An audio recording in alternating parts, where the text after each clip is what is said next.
पैसा लेकर के टिकट दी जाती है। लेकिन जिस तरीके से ओम प्रकाश राजभर जी के साथ जब गठबंधन किया, आरोप लगा समाजवादी और गठबंधन पे कि यहाँ पर पैसे लेकर के टिकट दी जाती है।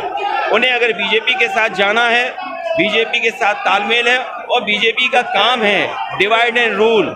डिवाइड एंड रूल केवल ये नहीं है कि जातियों में बांटना, धर्म में बांटना। मैंने सदन में भी कहा था कि डिवाइड एंड रूल का मतलब ये भी है कि विपक्ष को बांट के रखें, विपक्ष के लोगों को डरा के रखें। हो सकता है कोई डर हो, बीजेपी की तरफ से कोई दबाव हो। आपने महाराष्ट्र में देखा, मध्य प्रदेश में देखा, बंगाल में आप देख रहे हैं, दिल्ली में आप देख रहे हैं। कांग्रेस की सबसे बड़ी नेता, क्या कोई कल्पना कर सकता है कि उन्हें भी ईडी बुला लेगा? जब कांग्रेस की लीडर को ईडी बुला रहा है तो ये संदेश बीजेपी दे रही है कि अगर उसके खिलाफ कोई बोलेगा तो आपको भी बुला लिया जाएगा। हो सकता है इसीलिए उत्तर प्रदेश का गठबंधन तोड़ा गया। ये समाजवादी पार्टी और समाजवादी पार्टी के गठबंधन पर कभी भी समाजवादियों ने गठबंधन किए होंगे, नेताजी से लेकर के अभी तक कभी समाजवादी गठबंधन पे आरोप नहीं लगता था कि पैसा लेकर के टिकट दी जाती है। लेकिन जिस तरीके से ओम प्रकाश राजभर जी के साथ जब गठबंधन किया, आरोप लगा समाजवादी और गठबंधन पे कि यहाँ पर पैसे लेकर के टिकट दी जाती है। उन्हें अगर बीजेपी के साथ जाना है, बीजेपी के साथ तालमेल है और बीजेपी का काम है divide and rule. Divide and rule केवल ये नहीं है कि जातियों में बांटना, धर्म में बांटना। मैंने सदन में भी कहा था कि डिवाइड एंड रूल का मतलब ये भी है कि विपक्ष को बांट के रखें, विपक्ष के लोगों को डरा के रखें। हो सकता है कोई डर हो, बीजेपी की तरफ से कोई दबाव हो।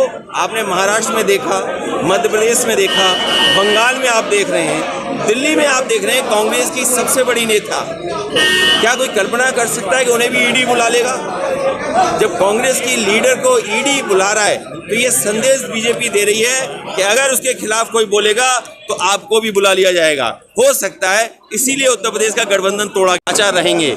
लेकिन अगर उन्हें ये लगता है कि मैं सम्मान नहीं दे पा रहा हूँ तो मैं उन्हें स्वतंत्र करता हूँ और उनको खुली छूट है कि जिस दल के साथ जाना चाहें, जैसा गठबंधन करना चाहें। और सबसे खुशी बात ये होगी कि वो अपना दल दोबारा बनाएं। उनका एक दल है, जो पिछड़े हैं, दलित हैं या अल्पसंख्यक हैं, जो आवाज़ वो उठाना चाहते हैं लोहिया जी की, जयप्रकाश जी की, उस सिद्धांत को अपने दल में शामिल करें, वैसे लोगों को और आगे बढ़ाएं। ओम प्रकाश राजभर लगातार आप पर सवाल उठाते हैं कि आप एसी से बाहर नहीं निकलते। देखिए, एसी क्या है, मैं 22 साल राजनीति हो गई मुझे, और 22 साल में आप सब जानते होंगे कि किसके इशारे पे उठा रहे होंगे। मुझे तो लगता है कि उनके अंदर आत्मा किसी और दल की आ गई है। और गांव देहात में झाड़ फूक होती है ना, उन्हें झड़वाना फुकवाना पड़ेगा और तभी ठीक होंगे, उससे पहले ठीक नहीं होने वाले। 22 लेडी की सुरक्षा उनको क्यों मिली है? ये इसलिए मिली कि जो बीजेपी को खुश करेगा उसे सुरक्षा मिलेगी। बीजेपी को जो खुश रखेगा वो स्वतंत्र और आजाद घूमेगा। अखिलेश जी कांवरियों को लेकर